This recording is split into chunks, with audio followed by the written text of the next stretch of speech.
Alright mga inanak, so magandang araw po muli sa inyo lahat. So, nandito po muli tayo sa ikalawang linggong programa ng inyong Ninong Pulis sa pinamagatang Wantusawang Hiling ng Ninong. Dahil ang gusto ng pulis, ligtas ka. Ang hiling ng inyong Ninong Pulis, mag-ingat ka! Ayan, so ngayon pong araw na to ay pag-uusapan natin naman ang tungkol sa kalsada. Nakikita ang kumabig pa kanan ng pulang kotse at nasagi ang isang siklista. Buwaba nagmamaneho ng sasakyan. Binatukan ng siklista at naglapas pa siya ng baril. Mga ka dyan! Diyan sa Manila! Oh! Sige! Ikaw may kasama. Ipinatawag na ng LTO ang driver na sa pilitang nangumpiska ng lisensya ng nakagitgitan niyang driver. Taliwas sa kanyang pakilala. Hindi pala siya pulis, ayon sa PNP. Sir, hindi ako nagkakamali. Hindi maaari. Tumaas na ang tensyon. Yung lisensya mo! Ako, nasa lugar ako. Akin na yung lisensya mo! Umiiwas na ako sa inyo. Akin na! Kaya mo, galit na galit. Titignan ko ang lisensya mo! Nagkaroon ng pamamaril kaninang hapon sa EDSA Ayala Tunnel sa Makati City. Patay ang isang lalaki. Galing Taguig ang sasakyang ito. Sakay nito ang lalaking driver, isang kasambahay at isang bata.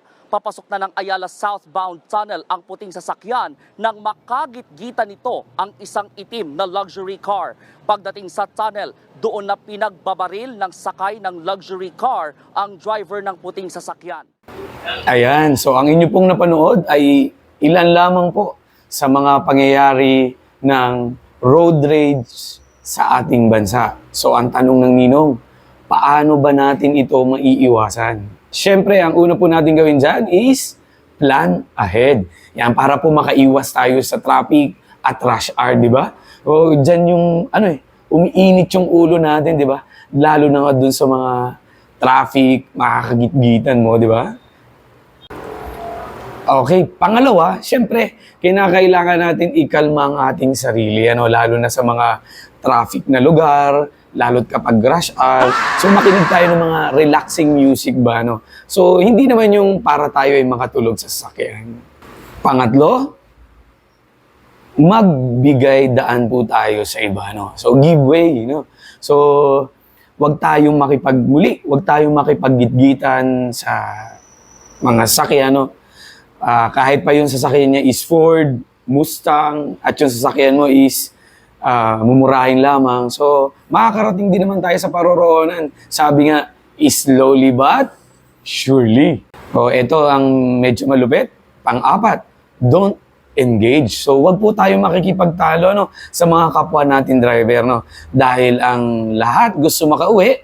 O, pag yung, alam mo yung galit, tinapatan ng galit, ano mangyayari? Magkakagulo. So, ikaw na mas matino ang pag-iisip, mas mabuti na manahimik ka na lang. At panglima, be a better person. So wag po tayong makikipag-away, no? So pag bumaba yung driver sa kabilang sasakyan at nilapitan ka, wag mo rin bababaan, no? Pag hinamon ka ng suntukan nung kalbo, kahit di kalbo nung kalbo para makipagsuntukan, hinahamon kang bumaba sa sasakyan, wag kang bumaba, no? At pang-anim, sanayin po natin na maging magalang sa pagmamaneho. So, wag po tayo bumusina na parang tayo ay driver ng mobile ng pulis, driver ng ambulansya, na akala mo atin yung daan. At bilang panghuli, hiling ko, habaan ang pasensya. Yan po ang pinaka-importante, sa ating pagmamaneho. Yan, kapag nagko-confront na tayo, wag tayong makipag-away muli, katulad ng sinabi ko kanina, wag tayong makipag-away.